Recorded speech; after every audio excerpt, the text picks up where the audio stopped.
Boone and Crockett Club presents Our Way or No Way by M.R. James, 24th Big Game Awards Program. Preface. To some, the prehistoric muskox may appear to be a slow-moving, docile animal. Nothing could be further from the truth. Even with their seemingly small stature of under 5 feet, a mature bull can weigh 900 pounds and reach speeds of 37 miles per hour. Their horns are deadly weapons, used to fight off Arctic wolves, polar bears, and brown bears. From the muskox perspective, a man with a bow is an easy target. At 50 yards, a muskox could reach you in under 5 seconds with enough energy to launch you 100 feet. That is, if you weren't gored in the process. Enjoy the story. "No closer," cautioned my Inuit guide, Charlie Bolt, raising his rifle just in case. "Shoot now! Shoot the white-horned bull!" Easier said than done, I mumbled to myself.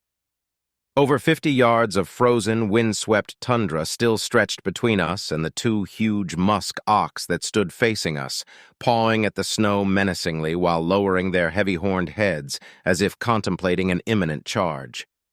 What would have been a simple shot for any rifleman was next to impossible for a savvy bow hunter.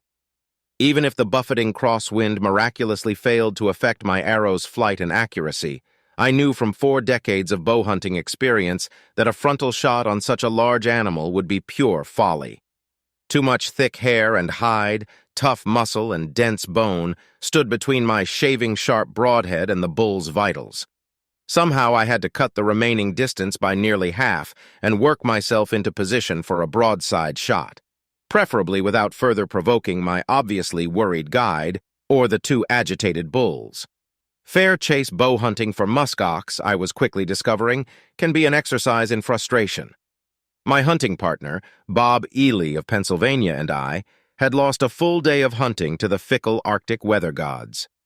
Then, after locating 2 good bachelor bulls just after dawn on our first clear day afield, we parked the snow machines and began our stalk only to watch in stunned disbelief as the twin bulls instantly whirled and galloped away upon catching sight of us.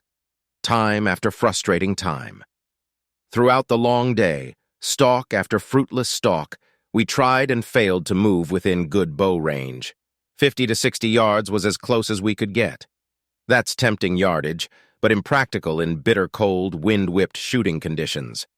The last we saw of our 2 trophy bulls, they were disappearing over a ridgeline a couple of miles away, still running. Leg-weary, wind-burned, and emotionally drained, Bob and I returned to our comfy tent camp that night with a much better appreciation of the daunting task facing us. However, despite our disappointment, we agreed it hadn't been worth the risk of wounding and losing one of those great shaggy beasts, or forcing our guides to finish off a poorly hit bull with a bullet. We'd do it our way or no way. The next morning, we climbed into our enclosed sleds that were roped behind the guide's snow machines and headed out across a great flat that resembled a snow-covered moonscape. Soon, we cut the meandering trail of 2 big nomadic bulls made sometime the previous night. After a hurried and animated conference, our excited guides turned their snowmobiles to follow the tracks. 1 hour passed. 2, 3. The sunny but frigid morning slipped slowly away as we paralleled the bull's trail, our hopes soaring each time we approached a promising ridge, but falling each time we topped the rise, only to see more empty tundra stretching endlessly ahead of us. It seemed as if we were following tundra phantoms, not flesh and blood creatures whose ancestors have tracked across these same icy wastelands since prehistoric times. Riding in a bouncing wooden sled across miles of frozen tundra is a bone-jarring, tooth-rattling experience. Our base camp was perhaps 90 to 100 miles from the small village of Kugluktuk on the shores of the Arctic Ocean, and how far we ranged from camp in our daily search for Ooming Mac, the bearded one, is anyone's guess. All I knew was it would be a long hike back to civilization in the event of any mechanical breakdowns. But there was obvious comfort in hunting in pairs and in knowing a radio was our link to the outside world. It was late March. Already several days had passed since I winged north from my Montana home, overnighted in Yellowknife, and met my hunting companion and 2 other musk ox hunters who had also booked a hunt with veteran North Country outfitter Fred Webb. Together, we caught a morning flight to Coppermine to embark on what was an unforgettable adventure. I was discovering, just as every musk ox hunter I knew had told me, the appeal of this hunt lies in the overall experience. In this stark, frozen land. In the native guides, whose knowledge of the Arctic and its wildlife is amazing. In testing oneself in an unfriendly environment where wind and bitter cold are constant companions. In finding a unique creature that is a true survivor in an inhospitable world. A special animal largely unchanged since Stone Age hunters pursued the forebears of these same beasts, armed only with flint-tipped spears. Back to the present, our whining snowmobiles crested yet another ridge, and there they were. The 2 bulls, dark dots against a sea of frozen white, were plodding on perhaps a mile ahead. The Inuits quickly braked their machines and held a brief conference while Bob and I studied the distant bulls through our binoculars. Then we were off again, Bob and his guide veering to the left while Charlie steered his snowmobile in a looping arc to the right. Moments later, we eased to a stop just below a ridgeline.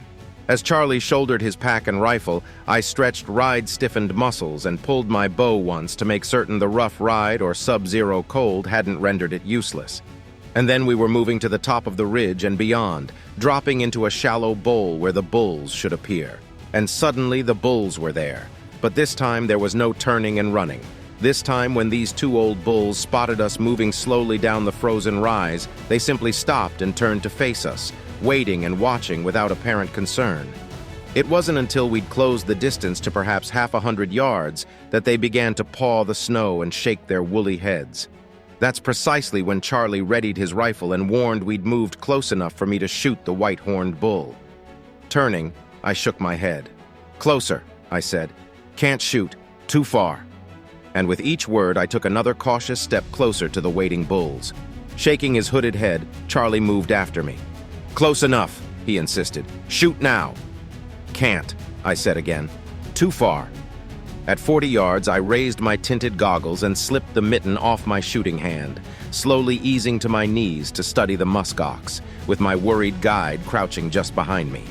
The bulls still offered only an impossible head-on shot. Cautiously, I inched closer still, not taking my eyes from the shaggy apparitions looming before me, wispy guard hairs fluttering in the whipping crosswind. Although I would have preferred to close the distance by another 5 to 10 yards, I sensed this was as near as I could get without inviting real trouble. Staring at 2 agitated muskox occasionally pawing the snow, with only some 100 feet of empty air between us, I couldn't help but recall Fred Webb's story of one rifle-toting client who had been charged, trampled, and injured when he violated a bull's perceived safety zone. I certainly didn't want to have to explain how I came to get hoof prints all over my snow parka. Speaking softly, I asked Charlie to move slowly to my left. If the bulls concentrated on my guide and turned to face him as he eased sideways, maybe I could get the broadside shot I needed. And the tactic worked perfectly. Except when the bulls turned, my white-horned bull was perfectly screened by his traveling companion. And even when Charlie moved behind me and edged to my right, the bigger bull wouldn't turn far enough to present me with the shot I needed for a quick, clean kill. Talk about a frustrating standoff. As my mind raced for some solution, I spotted Bob and his guide watching the unfolding drama from a ridgeline maybe 150 yards away. A new idea struck me, and I motioned Bob to circle around and approach from behind us. Within 10 minutes, he was kneeling beside me, listening as I quickly explained what I had in mind while Charlie and Bob's Inuit guide warily eyed the increasingly nervous bulls, rifles ready for instant action in case the bulls charged. Wishing Bob good luck, I carefully got to my feet and began sidling to my left. On cue, the 2 bulls turned as I moved, and moments later I saw Bob draw, hold, and release. His arrow caught the second bull mid-body, angling forward. Immediately, the mortally hit bull spun and lunged away in a spray of hoof-churned snow. My white-horned bull trailed close behind. Bob's arrow quickly weakened the lumbering bull. He labored to the nearest ridgetop before pausing to bed down while his companion paced close beside him. Trailing quickly after them, Charlie and I ducked out of sight and crept closer. When I finally rose to peer over the ridge, Bob's bull lay only 20 short yards away. My bull was standing just behind him, stubbornly refusing to leave. And when he turned and strode into the clear, he was perfectly broadside. My arrow struck him just behind the right foreleg, its three-blade broadhead burying deep in the off shoulder. The huge white-horned bull spun in a tight circle and mere seconds later collapsed beside Bob's bull. Our frustrating, memorable, once-in-a-lifetime Arctic adventure was over. Not only had we collected 2 great big game trophies, we'd done it our way, a very special way. As of 2023, M.R. James's muskox, taken in the year 2000, holds the number 12 position in the Boone and Crockett Club's all-time records book, with a final score of 126 2/8 inches. Thank you for listening, and if you enjoy content like this, please share it with a friend. You can find even more stories here, or visit boone-crockett.org to see associated pictures and score charts. And as always, thank you for supporting the Boone and Crockett Club.